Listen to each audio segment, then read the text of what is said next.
5점대라고 해서 이게 말이 되냐. 솔직히 드디어 제가 신박계를 도입했습니다. 최근 폼으로는 한 4.6 정도 퍼포먼스는 내고 있거든요. 근데 아이 정신 차리고 그거 위험해. 할 수 있다.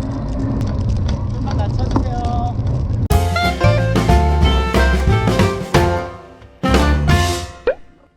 안녕하세요, 더더마입니다. 오늘은 좀 반가운 얼굴과 반가운 빵댕이와 새로운 빵댕이가 함께 자전거를 탔습니다. 제가 뚱찬님이라고 항상 언급을 하는 허슬린 팀의 이승찬 선수와 그리고 이번에 와츠 팀의 고등학교 선수가 들어갔더라고요. 저는 처음에 뚱찬님이랑 카톡을 할 때 5점대라고 해서 이게 말이 되냐. 솔직히 제가 같이 타본 라이더분들 중에 5점대는 몇 분 안 계시거든요. 그런 유명하신 분들 몇 분 빼고는 안 계시기 때문에 무슨 고등학생이 5점대냐 라고 했는데 이날 좀 생각이 바뀌었습니다. 지금 맨 선두로 나간 와츠 팀복을 입고 있는 분이 그 고등학생 2학년이라고 알고 있거든요. 네, 와츠 팀의 이서준 선수고, 그 다음에 제 앞에 검은색 저지를 입고 있는 분이 허슬린 팀의 이승찬 선수. 앞으로 좀 귀찮으니까 뚱찬님이라고 부르겠습니다. 오늘 코스는 8당에서 시작해서요, 여기 양평까지 쭉 여기 국도를 타고 이동한 다음에 그 다음에 분원리 리버스 코스로 돌아오는 코스예요. 총거리 68km에 상승 획득은 520m 정도니까 밸런스 잡혀 있다고 볼 수 있겠죠. 그리고 휠 세팅, 에어로 세팅 자체가 다릅니다. 왜 이런지 모르겠는데 제 앞에 있는 뚱찬님 같은 경우에는 알루 로우림이에요. 이게 정말 차이가 큽니다. 알루 로우림이고, 지금 캠을 달고 있는 저 같은 경우에는 디스크 휠 끼고 있습니다. 차선 들어와. 네, 그리고 지금 여기에서도 좀 어느 정도 국도가 고속 국도이다 보니까 바깥쪽 라인으로 가게 되면은 이게 로테이션을 받을 때 좀 많이 위험에 노출되거든요. 그래서 이렇게 중간까지는 그렇지만 오른쪽 라인을 잡고 가는 편이 훨씬 더 안전하다고 볼 수 있습니다. 이날 바람은 동풍이었기 때문에 지금 양평까지 가는 이 길 자체는 역풍이지만 그래도 초반부다 보니까 좀 쌩쌩해서 속도가 굉장히 잘 나고 있는 모습이고, 양평부터 분원리 리버스까지는 동풍이기 때문에 순풍이라고 볼 수 있습니다. 하지만 굉장히 마탱이가 갈 예정이기 때문에 페이스 조절하는 것이 관건이겠죠. 오늘 라이딩의 전체 평속은 42가 나왔어요. 1시간 35분 정도의 42 평속이 나왔고, 3명이서 42라는 그 평속을 뽑아내는 게 굉장히 힘들거든요. 그래서 오늘은 인터벌이나 어택 없이 꾸준하게 강한 페이스로 가는 것을 선택했습니다. 그리고 왼쪽을 보시면은 축하할 일이 하나 생겼습니다. 신박, 드디어 제가 신박계를 도입했습니다. 네, 제가 가민 그 가슴형 신박계는 답답해서 차고 있지 않다가 최근에 그 신박 관련한 훈련들에 좀 흥미가 생겨서 티커, 와우 티커핏이라고 하죠. 팔뚝에 차는 신박계가 정확도가 꽤 난다고 해서 이걸 달고 지금 한 3주 정도 라이딩 중인데 좋아요. 꽤 좋습니다. 값도 뭐 생각보다 저렴하고, 아무래도 이런 유튜버 입장에서 데이터를 하나라도 추가하는 편이 훨씬 더 좀 구독자분들한테 도움이 될 것 같아서, 네, 제가 지금 신박은 이날 173, 평균적으로 173 정도를 유지했고, 지금까지 이걸 차고 한 3주 정도 라이딩을 펼친 결과 제 역치 신박은 175 정도로 나오고 있어요. 근데 굉장히 힘들게 탔기 때문에 제 생각에도 한 그 정도는 나오는 것 같습니다. 제가 한 3년 전쯤에 신박계를 찼을 때 역치 신박이 180 정도였거든요. 네, 근데 여기에서 이제 오르막이에요. 살짝 오르막이고 길진 않습니다. 한 2분 정도. 네, 근데 여기에서 뚱찬님이 네, 아무래도 로우림을 끼고 이런 평속 42 정도 나오는 거는 아무래도 힘듭니다. 저보다 파워를 훨씬 더 많이 써야 되기 때문에 저는 에어로 헬멧에다가 물론 TT바는 달지 않았지만 디스크 휠을 끼고 있기 때문에 네, 여기에 제 뒤에 위치한 이서준 선수에게도 조금 페이스를 낮추자고 하고 있고, 길게 가지마 그냥. 네, 예. 지금 뚱찬님한테 길게 끌지 말라라고 한 게 이분을 배려한다기보다는 앞에서 좀 속도를 늦추지 말라고 요구를 하는 거죠. 왜냐면 저도 평지에는 자신이 있고, 지금 맨 앞에 와츠 팀복을 입고 있는 이서준 선수, 네, 저분도 평지를 굉장히 잘 타더라고요. 저랑 좀 비슷한 성향인 것 같아요. 얘기를 나눠보니까 긴 어필을 굳이 왜 힘들게 타야 되냐 이런 입장이라서 네, 좀 잘 맞았습니다. 반면에 제 앞에 있는 검은색 그 이번에 스캇 아니다 요거 S웍이네요. S웍 자전거 타막을 타고 있는 뚱찬님 같은 경우에는 클라이머예요. 아무래도 이런 긴 어필에 굉장히 강한 편입니다. 그리고 4점 중반 정도로 알고 있고, 저도 파워미터가 좀 마탱이가 가서 그렇지 최근 폼으로는 한 4.6 정도 퍼포먼스는 내고 있거든요. 근데 제 오른쪽으로 지나가는 그 와츠 팀의 이서준 선수 같은 경우에는 여기 끝까지 굉장히 강한 모습을 유지했기 때문에 저보다 좀 더 강한 라이더라고 저는 개인적으로는 이날 느꼈습니다. 그래서 5점이라는 게좀 네, 허투루 하는 말은 아닌 것 같은. 네, 그리고 여기에서도 신호 인터벌이 있지만 여기에서 뚱찬님 뒤로 짧게 끌어 짧게. 네, 뒤로 붙는 게 아니라 바로 좀 페이스 맞춰 나가면서 왼쪽으로 제가 나가줘야 속도에 손실이 없이 또 나아갈 수가 있겠죠. 네, 뚱찬님한테 계속 일단 이해해요. 이게 왜냐면은 진짜 이게 휠 차이가 정말 큽니다. 이게 홀. 네, 특히나 이런 고속 45 혹은 50 이상의 항속 유지에 있어서 물론 여기까지 올리는 것 자체는 물론 뭐 비슷하다고 볼 수는 있지만 네, 이런 항속을 유지하는 데 있어서는 들어가는 힘 자체가 분명히 차이가 크거든요. 네, 여기에서 양근대교죠. 여기 양평에서 턴을 해서 지금부터는 순풍 구간이긴 하지만 여기가 땅이 좀 좋지가 않아요. 그래서 여기 부분에서 예전에 네, 그 허슬리 팀의 형준님이라든지 아니면 그 비앙키 팀의 원재리님과 라이딩할 때 뚱찬님이 여기에서 계속 떨어졌었죠. 여기에도 깔딱 어필이 하나 있거든요.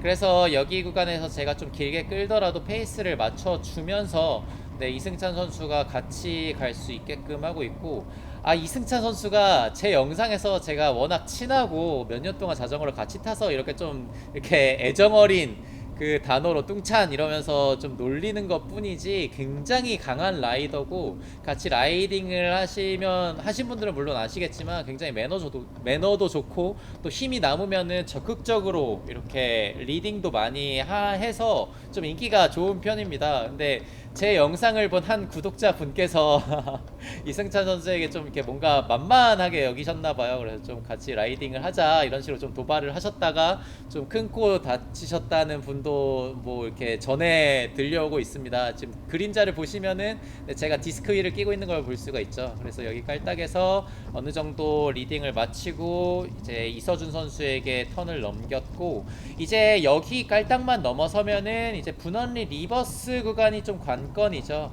네, 그래서 지금까지는 어느 정도 평지였다면 지금부터는 낙타등이라고 볼 수 있고, 지금까지 1시간 정도 논스톱으로 강하게 라이딩을 해왔기 때문에 저 역시도 전날에 그 고모리 상급봉도 탔었어서 다리에 쥐가 너무 많이 올라왔습니다. 그래서 마지막 그 분원리 리버스의 마지막 깔딱쯤에서 어택을 해서 혼자 혹은 둘이 갈까라는 생각도 했었는데, 쥐가 많이 올라와서 그런 것보다는 그냥 꾸준하게 평속을 올리면서 가자. 왜냐면 그 이전에 콤이 한 평속이 38 정도였던 걸로 기억하거든요. 그래서 한 41 정도는 낼 수 있게 좀 단합을 해보자 이렇게 생각을 하면서 가고 있습니다. 조절하면서 끝까지 같이 가. 그래서 좀 약한 모습을 보이시길래 저도 힘들었던 나머지 조절하면서 갈 테니까 놓지 마라 라고는 얘기하지만 저 역시도 놓고 싶었거든요. 근데 이게 라이딩을 하다가 말을 하기 시작하면은 정신 차리고 그거 위험해. 할 수 있다. 이렇게 말을 하기 시작하면 어느 정도 이게 네고시에이션이라 그러죠. 협상을 하기 시작하면서 좀 약하게 운동에 집중을 못하게 되는 경우가 있거든요. 가자. 네, 그래서 승찬님 같은 경우에도 이런 깔딱에서 좀 이렇게 뭐랄까요, 시선도 이렇게 흐트러지고 아무래도 고심박을 계속 유지하는 게 굉장히 어지럽잖아요. 그래서 그럴 때 사고가 많이 일어날 수도 있고, 특히나 최근에 분원리 도로 상태가 진짜 안 좋아요. 특히나 리버스 구간에 도로 자체 임시 포장된 구간이 한 10분 정도, 10분이면 몇 킬로 정도 되죠? 한 8km 정도는 거의 도로 전체가 임시 포장길이기 때문에 굉장히 위험합니다. 지금 여기에서도 저도 그 사실을 알고 있기 때문에 네, 좀 보급을 하면서 어느 정도 갭을 두면서 가고 있습니다. 여기 다운힐에서도 낙차를 한 팀원분도 계셔요. 그래서 여기 특히나 여기 다운힐 커브가 깊기도 깊지만 여기 블라인드 직후에 바로 임시 포장된데 여기 턱 굉장히 위험하니까 속도 욕심내시면 안 됩니다.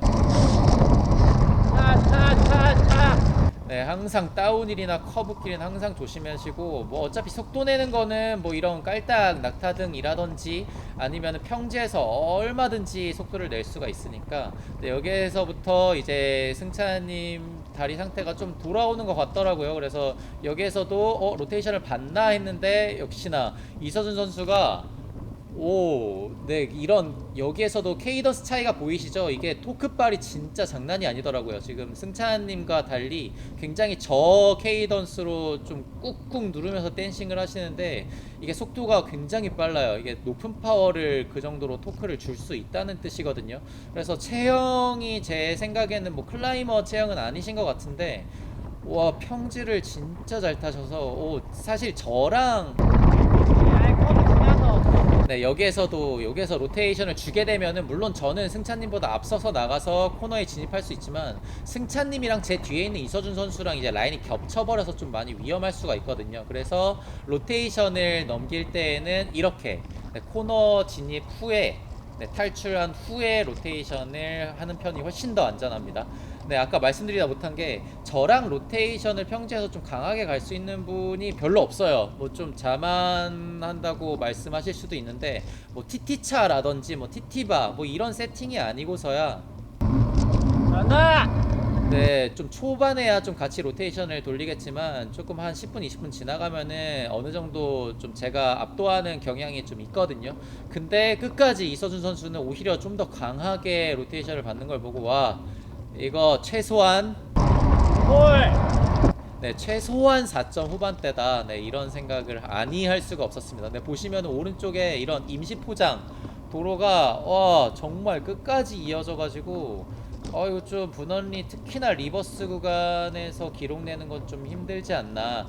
네, 이때 순풍발로 27분 초반, 26분 후반 이 정도 나온 것 같고, 뭐 여기 구간만 뭐 운동한다면야 충분히 25분 때도 노릴 수 있겠지만 네, 순풍이었으니까 아무래도 이 세 명이서 순풍이었으니까 25분 때도 가능했겠지만 네, 저기 로그를 보시면은 8당부터 저쪽 양평 그리고 다시 리버스로 해서 분원리를 거쳐서 8당까지 복귀를 해야 되기 때문에 네, 여기 구간만 딱 조지고 끝나는 그런 라이딩은 아니었다는 점, 그리고 제 역치 대역으로 계속 심박이 유지되는 걸 볼 수 있죠.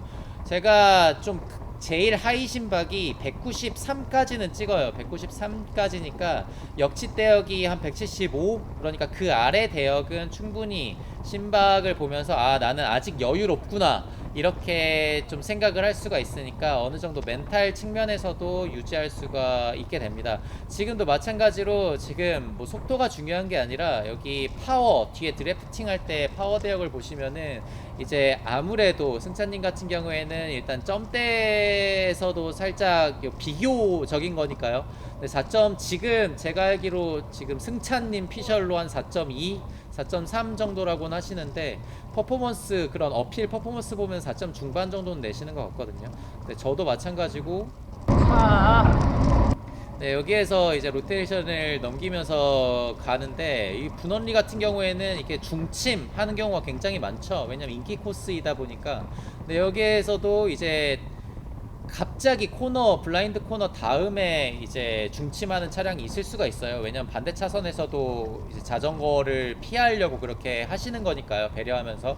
그러니까 저희 같은 경우에도 항상 그런 것들을 염두에 두면서 가야 하고, 맨 후방에서는 자꾸 뒤쪽을 확인하면서 혹시라도 차량의 흐름에 방해가 되면은 서로 곤란해지니까 계속 체크를 해줘야 됩니다. 그리고 역시나 마찬가지로 이런 깔딱에서 제 기준 5배 같으면 선두에서는 6, 7배 같으로는 때려 밟고 있다는 뜻이거든요. 네, 그리고 어느 정도 갭이 좀 발생이 되고 있죠. 그래서 사실 저는 여기서 G가 너무 올라와가지고 이거 놔야 되나?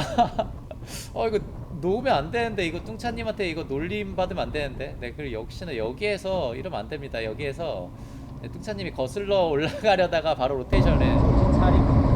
진짜. 네, 로테이션을 넘기는 쪽을 선택했죠. 그러면 이게 라인이 굉장히 겹쳐버리기 때문에 이런 일들도 웬만한 심박에서는 이런 일이 발생이 안 돼요. 저희도 어느 정도 자전거를 다들 많이 타봐서 합도 많이 맞춰봐서 이렇게 로테이션을 돌리면 안 되는 걸 알지만 굉장히 힘든 고심박 영역대가 거의 1시간 이상 지속 중이기 때문에 이게 제대로 된 판단을 하기가 좀 많이 힘들다는 점. 그러니까 항상 이럴 때일수록 사고 조심해야 됩니다.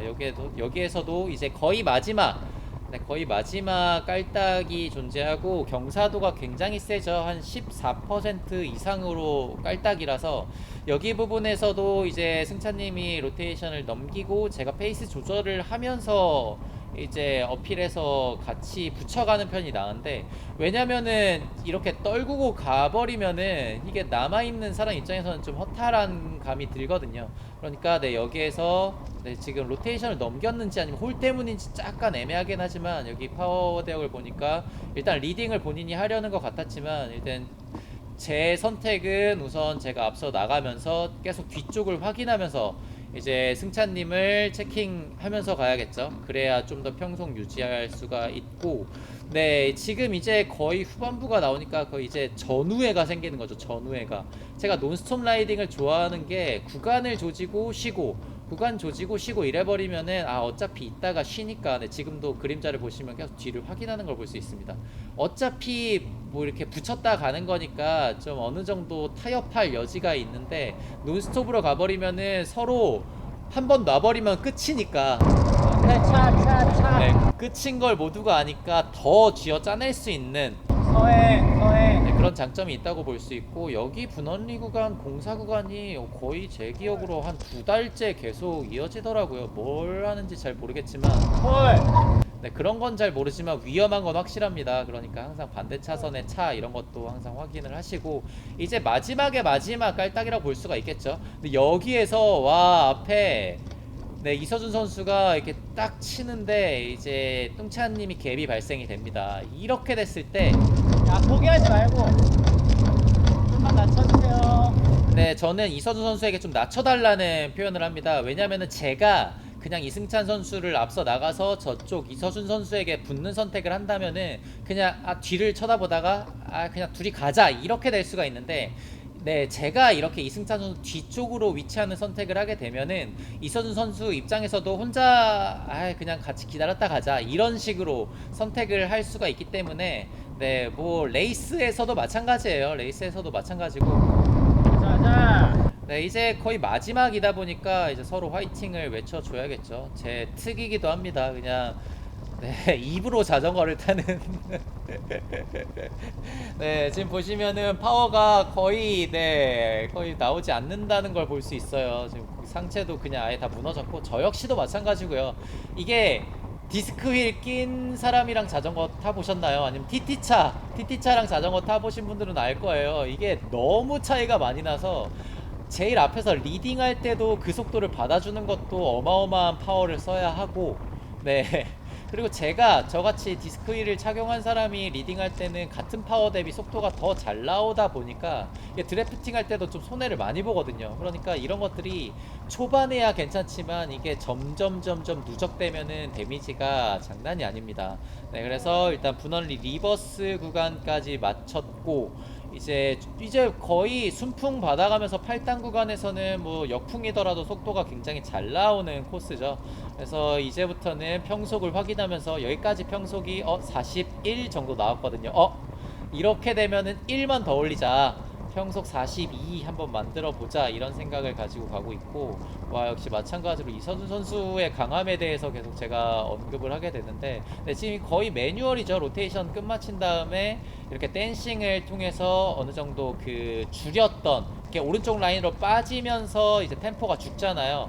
네, 그렇게 되면서 여기 근데 쥐가 올라와가지고 와 저기서 놀라 그랬어요. 이게 쥐가 아픈 쥐가 아니라 그냥 그 있잖아요, 완전 꽉 뭉쳐가지고 근육이 경직되는, 그래서 페달링이 안 되는 거예요. 그리고 또 여기가 살짝 오르막이잖아요, 그 도마치 전까지. 그래서 이거 놀까 근데 그 로그가 존재한다는 걸 알고 있었거든요. 이게 인스타 스토리에 뚱찬님이 네, 이 로그를 딱 올리면서 여기 구간 같이 갈 사람 평지충 환영 뭐 이렇게 해놨기 때문에 아씨 여기 간격 벌어진 거 보이시죠? 제가 이게 쥐가 나가지고 안 밟혀 그래가지고 어쨌든 그 로그의 콤을 위해서 일단 가려고 하고 있고, 갭이 굉장히 많이 발생됐죠. 근데 여기 뒤쪽을 확인하면서 제가 살짝 떨어진 거를 확인하고 이렇게 템포를 낮춘 모습이고, 승찬님 같은 경우에는 지금 이제 아예 어필 타듯이 상체를 흔들어 가면서 누르면서 타고 있죠. 이게 그 상체 코어 힘으로 이제 페달링을 하는 겁니다. 이제 다리 힘이 다 했기 때문에 바로 잠깐만 놔줄게요. 지 올라와서. 바로 로테이션을 넘기니까 다들 마탱이가 갔습니다. 제가 이서준 선수의 마탱이 간 여부는 모르겠지만 저는 일단 마탱이가 갔습니다. 그래서 여기 8당 구간에서 이제 마지막 그 8당 댐에서부터 그 굴다리 있죠. 거기 하남까지, 거기까지가 로그인데 거기 구간에서 이제 불박이 끝났어요. 이게 논스톱 라이딩의 단점입니다. 최대 단점. 제가 고프로 6를 사용 중인데 이게 러닝 타임이 1시간 반 정도가 좀 안 되거든요. 그래서 1시간 반이 넘어가는 그 라이딩에서는 제가 좀 이렇게 조절을 하면서 껐다 켰다 해야 돼요. 근데 그 사이에 누군가 어택하고 뭐 좀 재미있는 상황이 연출되는 경우가 있잖아요. 그럴 때마다 정말 아쉽습니다. 어쨌든 오늘 디스크 휠을 꼈기 때문에 망정이지, 제가 만약에 그냥 제가 끼는 휠을 사용했다면은 이 정도 평속도 힘들었을 수도 있고, 아니면 제가 달랑달랑 매달려 가는데 급급했었을 수도 있었을 것 같아요. 근데 반면에 로우림을 끼는 이승찬 선수라든지 아니면은 미들림의 지금 트랙 마돈 같은데, 와, 고등학생이 이렇게 잘 타도 되는 겁니까? 저 깜짝 놀랐어요. 저도 자전거 구력이 이제 거의 6년째인데 6년 열심히 타고 있는데 이 정도인데. 아무튼 오늘 라이딩 되게 정답게 굉장히 재미있게 탔어요. 전날 탔던 그 고모리 상급 뻥으로 다시 찾아뵙도록 하겠습니다. 다음 영상에서 뵐게요. 감사합니다. 더더마였습니다.